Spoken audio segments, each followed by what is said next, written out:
आज का जो टॉपिक हमने चूज किया है आपके साथ डिस्कस करने के लिए वो है खवातीन में फेस शेविंग। उसके क्या फायदे हैं, क्या नुकसान है, उसके बारे में क्या मिथ्स हैं और उसका करने का सही तरीका क्या है।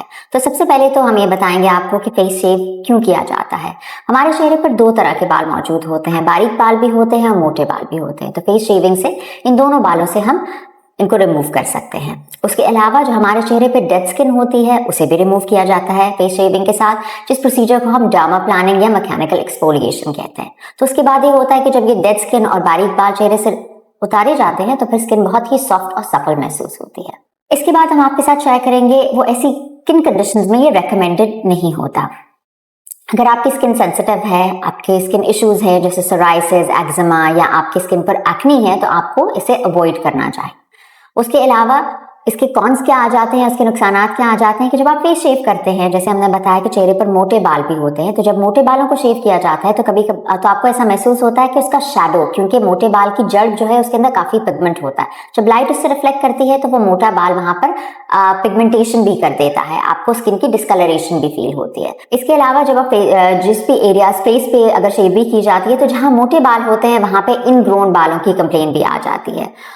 इसके अलावा स्किन में सेंसिटिविटी भी आ जाती है और कुछ लोगों को इससे रिएक्शन भी हो जाता है। तो उन केसेस में अगर आपकी स्किन सेंसिटिव है, आपकी ये कंडीशंस हैं, तो आपको उसे अवॉइड करना चाहिए। अब हम बात करते हैं फेस शेविंग से रिलेटेड जो एक मिथ है कि लोग कहते हैं कि जब हम शेव करते हैं तो उन्हें महसूस होता है कि हमारे बाल जो दोबारा निकलेंगे वो मोटे निकलेंगे। दर हकीकत ऐसा नहीं होता, ये एक इल्यूजन क्रिएट होती है।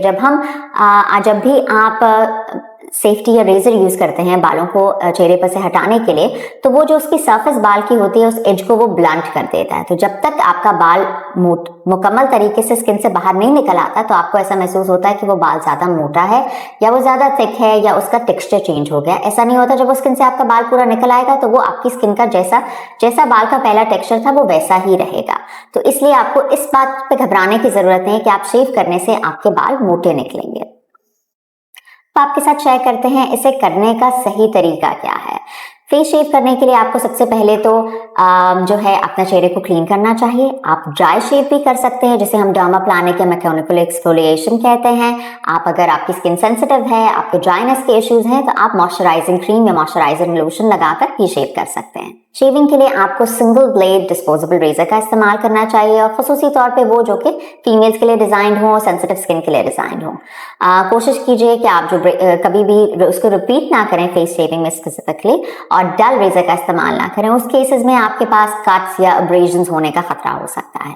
उसके बाद आपने जो सही तरीका ये है कि जब आप फेस शेव कर रहे हैं तो आपको अपनी स्किन को थोड़ा सा खींच लेना है। आप उसे टॉट कर लेंगे और एक 45 डिग्री एंगल पे आप अपना जो सेफ्टी या जो भी आप ब्रेजर इस्तेमाल करें उसे बालों की डायरेक्शन में उसे स्किन के साथ साथ उसे बहुत हल्के प्रेशर के साथ मूव करेंगे। जब आप बालों की डायरेक्शन में से शेव करते हैं तो वो आराम से आपके बालों को रिमूव कर देगा, साथ साथ डेड स्किन भी रिमूव कर देगा और ये प्रोसीजर आप इजीली कर लेंगे।